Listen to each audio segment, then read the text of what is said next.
بسم اللہ الرحمن الرحیم۔ السلام علیکم۔ کم سے کم ایک دفعہ درود شریف پڑھ کر نیچے کامنٹ میں ڈن لکھ دیجیے۔ تو آج کی ویڈیو میں ہم بات کریں گے کہ ہم کس طرح دعا کریں، یعنی دعا کرنے کا صحیح طریقہ کیا ہے کہ جس سے ہماری دعا قبول ہو۔ کافی لوگوں کا دعا مانگنے کا طریقہ صحیح نہیں ہوتا اور ترتیب کے حساب سے نہیں ہوتا، جو کہ بہت ضروری ہے دعا کی قبولیت کے لیے، کیونکہ ہم چاہتے ہیں کہ ہماری دعائیں جلد قبول ہو اور ہماری دعاؤں میں اثر ہو۔ تو دعائیں اثر کب دکھاتی ہیں؟ جب ہم دعاؤں کو بہت ترتیب کے ساتھ اور جیسے کرنی چاہیے اس طریقے سے کریں گے تو انشاءاللہ ہماری دعائیں ضرور قبول ہوں گی۔ تو بہت چھوٹا سا طریقہ ہے، اگر ہم اسے فالو کریں گے اور پھر ہم اپنی دعائیں اللہ تعالیٰ سے مانگیں گے تو یقیناً ہم اپنی بات اللہ سے ضرور منوا لیں گے، کیونکہ اللہ تو چاہتا ہی ہے کہ اس کا بندہ اس سے مانگے، بلکہ اللہ تو ناراض ہوتا ہے جب اس کا بندہ اس سے نہیں مانگتا۔ اللہ تو کہتا ہے کہ اگر تمہارے گھر میں نمک بھی ختم ہو جائے تو بھی مجھ سے دعا کرو، اگر تمہاری جوتی کا تسمہ بھی ٹوٹ جائے تو اس کے لیے بھی میرے آگے ہاتھ پھیلاؤ۔ اور اللہ کو تو شرم آتی ہے اس بات سے کہ اس کا بندہ اس کے سامنے ہاتھ اٹھائے اور اللہ اس کو خالی ہاتھ لوٹا دے، کیونکہ قرآن پاک میں ہے وَقَالَ رَبُّكُمْ أَدْعُونِي أَسْتَجِبْ لَكُمْ، اور تمہارے رب نے فرمایا کہ مجھ سے دعا کرو، میں تمہاری دعا قبول کروں گا۔ تو جب اللہ نے خود کہہ دیا کہ مجھ سے مانگو تو پھر ہم کیوں نہیں مانگتے؟ تو ایک چھوٹا سا طریقہ میں آپ لوگوں کے ساتھ دعا مانگنے کا شیئر کرنے والی ہوں، تو کوشش کیا کریں اس طریقے کو فالو کرنے کی، اور جب بھی آپ دعا کے لیے ہاتھ اٹھائے تو اس طریقے سے دعا کریں۔ تو سب سے جو پہلی چیز میں آپ لوگوں کو کہوں گی کہ آپ لوگ اپنی دعا میں عمل پہم پیدا کریں۔ عمل پہم کیا ہوتا ہے؟ یعنی مسلسل دعا کریں، یعنی ہر فرض نماز کے بعد اللہ کے سامنے دعا کریں، اللہ تعالیٰ کے آگے ہاتھ پھیلائیں، اپنی حاجت طلب کریں۔ تو چلے یہ تو ہو گیا کہ ہمیں ہر نماز کے بعد اللہ تعالیٰ سے اپنی دعا مانگنی ہے، مگر پھر بھی دن کا ایک حصہ ایسا ضرور رکھیں کہ جس میں آپ اللہ تعالیٰ سے تفصیل سے دعا کریں، تفصیل سے بات کریں۔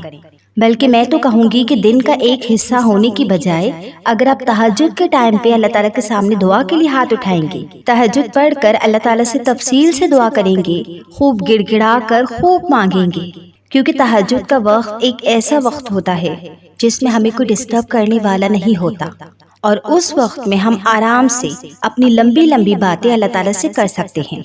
تو جب ہم اللہ تعالیٰ سے مسلسل بات کرتے رہیں گے تو ہمارا کنیکشن اللہ تعالیٰ سے اسٹرانگ ہوگا، رائٹ؟ نمبر 1، تو سب سے پہلی چیز جو دعا کے طریقے میں آتی ہے وہ یہ ہے کہ آپ نے اپنی دعا کے اول و آخر، یعنی اسٹارٹ میں بھی اور آخر میں بھی درود شریف ضرور پڑھنا ہے، کیونکہ درود شریف کے بنا ہماری دعا ادھوری ہے۔ کہتے ہیں کہ درود شریف اگر جس دعا پہ نہ پڑھی جائے تو وہ دعا زمین اور آسمان کے بیچ میں معلق ہو جاتی ہے۔ معلق ہو جاتی ہے مطلب رک جاتی ہے، اٹک جاتی ہے، آسمان تک نہیں پہنچ پاتی۔ تو اسی لیے آپ نے ہر دعا سے پہلے اور دعا کے آخر میں درود شریف ضرور پڑھنا ہے۔ تو کوئی بھی درود شریف آپ پڑھ سکتے ہیں، مگر افضل یہ ہے کہ آپ درود ابراہیمی پڑھ لیں، جو کہ ہم ہر نماز میں پڑھتے ہیں۔ تو یہ ایک بیسک کرائیٹیریا ہے دعا اسٹارٹ کرنے کا۔ اب دوسری چیز یہ ہے کہ آپ سورہ فاتحہ پڑھیں، کیونکہ سورہ فاتحہ ہم ہر نماز میں پڑھتے ہیں، یعنی الحمدللہ رب العالمین الرحمن الرحیم مالک یوم الدین ایاک نعبد و ایاک نستعین اہدنا الصراط المستقیم صراط الذین انعمت علیہم غیر المغضوب علیہم ولا الضالین آمین۔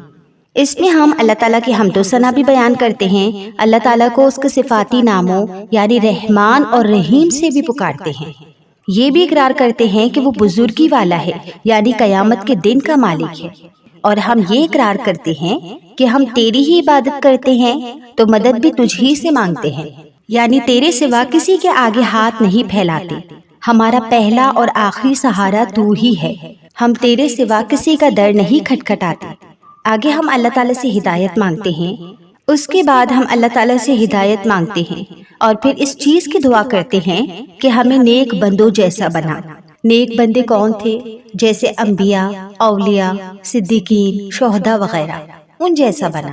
اور پھر یہ بھی دعا کرتے ہیں کہ نہ کہ ان جیسا بنا جن پر تیرا غضب ہوا، یعنی جو تیرے غصے کا شکار ہوئے۔ اب اللہ تعالیٰ کے غصے کا شکار کون لوگ ہوئے تھے؟ قوم نوح، قوم عاد، قوم سمود، اس کے علاوہ بنی اسرائیل، تو یہ سب اللہ تعالیٰ کے غصے کا شکار ہوئے تھے۔ تو ہم اللہ تعالیٰ سے دعا کر رہے ہیں کہ اللہ تعالیٰ ہمیں ان جیسا نہ بنانا، اور پھر آگے کہہ رہے ہیں کہ نہ ہی گمراہوں جیسا بنا۔ تو ٹھیک ہے، ہم نے سورہ فاتحہ میں اللہ تعالیٰ سے یہ دعائیں کی ہے۔ تو یہ سورہ فاتحہ ہے، تو اس میں ہم اللہ تعالیٰ کی حمد و ثنا بھی بیان کر رہے ہیں۔ تو ٹھیک ہے، درود شریف کے بعد ہمیں اللہ تعالیٰ کی حمد و ثنا بھی بیان کرنی ہے۔ تو ٹھیک ہے، آپ نے سورہ فاتحہ کو بھی اپنی دعا میں ضرور شامل کرنا ہے۔ اس کے بعد سورہ فاتحہ پڑھنے کے بعد آپ اللہ تعالیٰ کی حمد و ثنا کریں۔ اب وہ کیسے کریں؟ جیسے اللہ تعالیٰ کے جو صفاتی نام ہیں اسماء الحسنی، ان سے اللہ تعالیٰ کو پکاریں، جیسے یا رحمان، یا رحیم، یا ملک، یا قدوس، یا سلام، یا رزاق، یا فتاح، یا حی یا قیوم، یا حنان یا منان وغیرہ وغیرہ۔ یا اپنی زبان میں آپ اللہ تعالیٰ کی جو بھی تعریف کرنا چاہتے ہیں آپ وہ بھی کر سکتے ہیں کہ یا اللہ تو نے ہمیں پیدا کیا، تو ہمارا خالق ہے، ہمارا رازق ہے، ہمارا مالک ہے، ہمارا مدبر ہے، ہمارا مربی ہے، تو تمام جہانوں کا رب ہے، تو پوری کائنات کا رب ہے۔ تو دیکھیے ہم اللہ تعالیٰ کی حمد و ثنا بیان کر رہے ہیں، تو اس طریقے سے اللہ تعالیٰ کی حمد و ثنا بیان کیا کریں۔ اللہ تعالیٰ تو ہی رحمان ہے، تو ہی رحیم ہے، تو ہی رحم کرنے والا ہے، تو ہی ہر چیز پہ قادر ہے، تو ہی ہمیں نوازنے والا ہے، تو ہی ہمیں بخشنے والا ہے۔ ہم تجھ سے نہیں مانگیں گے تو کس سے مانگیں گے؟ تو ان الفاظوں میں اللہ تعالیٰ کے سامنے بے بسی سے ہاتھ پھیلایا کریں، یعنی عاجزی، انکساری اور بے بسی کے ساتھ اللہ تعالیٰ سے اپنی دعا مانگا کریں، ان الفاظ میں دعا مانگا کریں۔ اس کے بعد ہے اپنی دعاؤں میں استغفار کیا کریں۔ نمبر 4، یعنی اپنے گناہوں کی معافی مانگا کرے کہ اے اللہ ہم بہت گنہگار ہیں، ہم بہت خطا کار ہیں، سیاہ کار ہیں، ہم ہر دفعہ گناہ کرتے ہیں اور ہر دفعہ معافی مانگتے ہیں اور پھر دوبارہ سے اپنی معافی سے پلٹ جاتے ہیں اور پھر گناہ کر بیٹھتے ہیں۔ تو ہم اتنے بے بس اور اتنے کمزور ہیں کہ ہم اپنے گناہوں پر بھی قابو نہیں کر سکتے، ہم اپنی ایک توبہ پر قائم نہیں رہ سکتے، ہم ہر دفعہ گناہ کر لیتے ہیں، ایک بار توبہ کرتے ہیں تو اگلی ہی دفعہ بھول جاتے ہیں، ہم اپنی توبہ کو توڑ دیتے ہیں، ہم اتنے بے بس اور اتنے کمزور ہیں، لیکن ہم تیرے ہیں اور تو ہمارا ہے، اپنے سوا مجھ کو کسی کا محتاج نہ رکھ۔ اور یہ بھی دعا کیا کریں کہ یا اللہ جو گناہ ہماری دعاؤں کی قبولیت میں رکاوٹ بن رہے ہیں، ہمارے ان گناہوں کو بھی معاف فرما۔ ایک بہت ہی خوبصورت سی دعا ہے، اللہم اغفر لی ذنبی کلہ، کہ اے اللہ بخش دے میرے تمام گناہوں کو، دقہ و ذلہ، چھوٹے بھی اور بڑے بھی، و اولہ و آخرہ، اور پہلے بھی اور بعد میں کیے بھی، و علانیتہ و سرہ، اور سب کے سامنے کیے ہوئے گناہ بھی اور سب سے چھپ کر کیے گناہ بھی۔ تو اس طریقے سے اللہ تعالیٰ سے اپنی گناہوں کی معافی مانگا کرے، ہر دعا میں اللہ تعالیٰ کے سامنے استغفار کیا کرے، اور یہ بھی کہا کرے کہ یا اللہ یہ دعا ناممکن صرف میرے لیے ہے، مگر تیرے لیے تو کچھ بھی ناممکن نہیں، تو ہر چیز پر قادر ہے، تو ہر چیز کر سکتا ہے، اسی لیے میں تجھ سے مانگتی ہوں۔ اور اس کے علاوہ اپنی دعاؤں میں آپ یقین پیدا کریں۔ یقین کیا مطلب؟ کہ میں جو کچھ بھی مانگ رہی ہوں یا مانگ رہا ہوں مجھے یہ ضرور ملے گا۔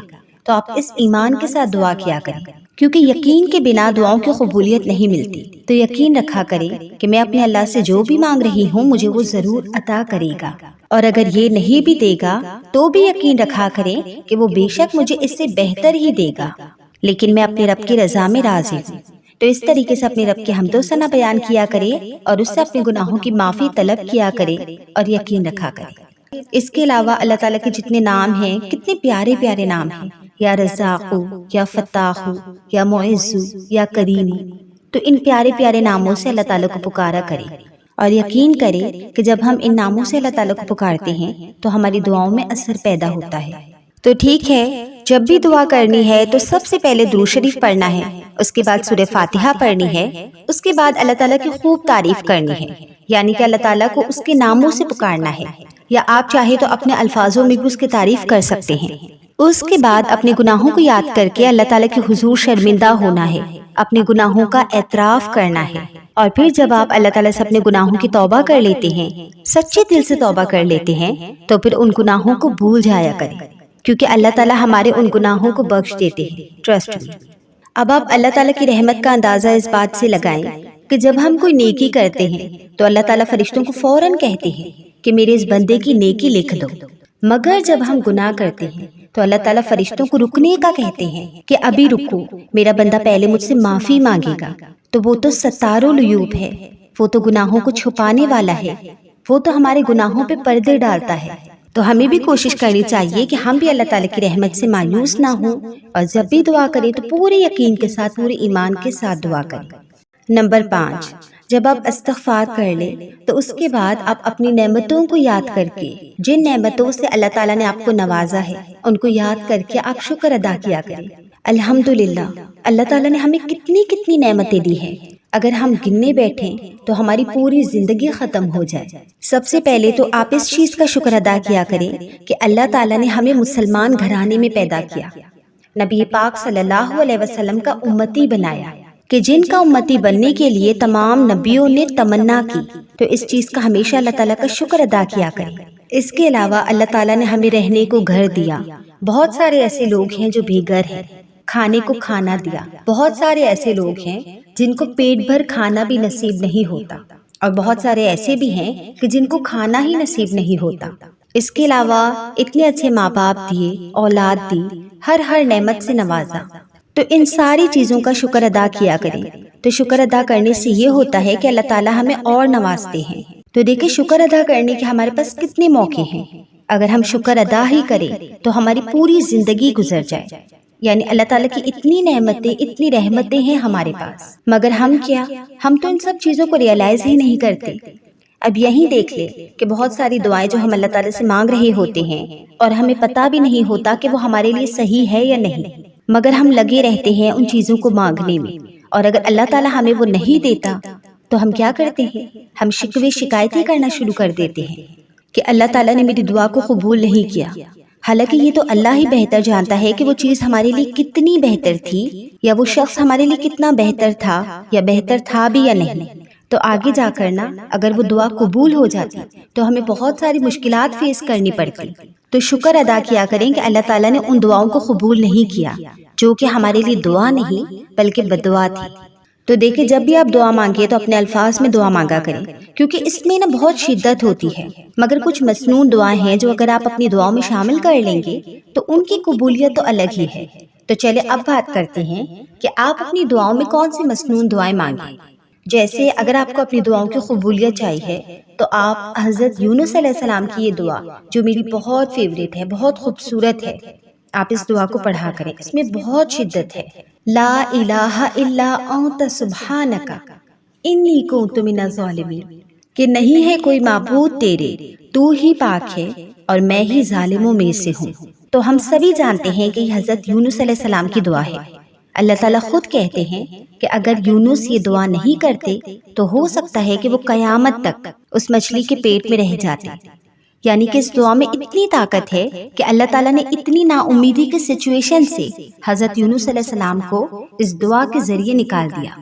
مگر ہم پر اگر وہ وقت ہوتا تو ہم تو سمجھتے کہ بس یہ ہماری زندگی کا خاتمہ ہو گیا، مگر نہیں، حضرت یونس علیہ السلام کو دیکھیں کہ انہوں نے کتنے یقین کے ساتھ اللہ تعالیٰ کے حضور یہ دعا مانگی، اور پھر اللہ تعالیٰ نے ان پر رحم کیا، ان پہ کرم کیا اور ان کو مچھلی کے پیٹ سے باہر نکال دیا۔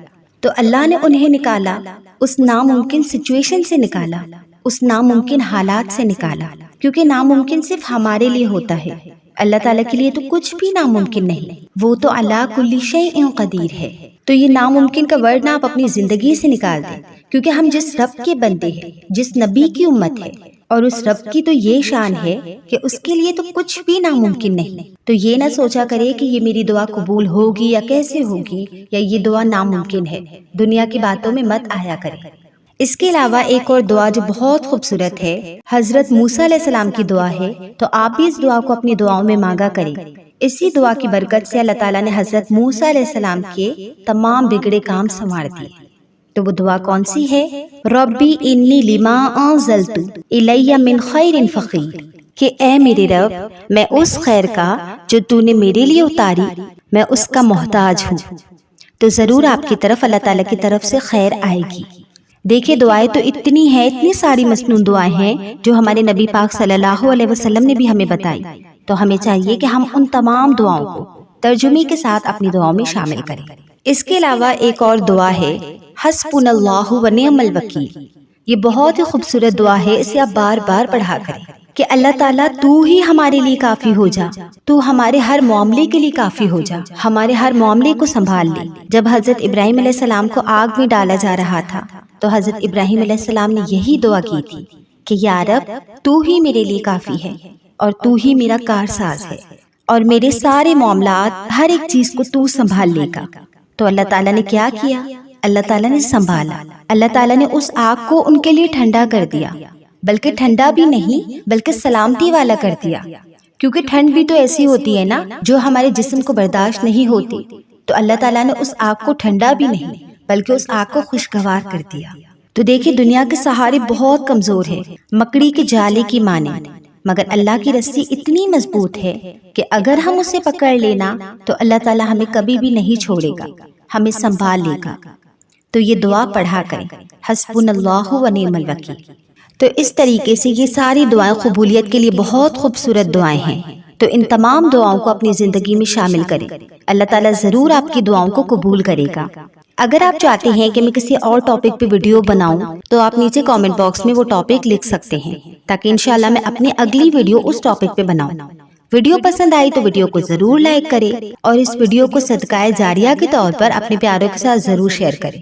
جزاک اللہ خیرہ۔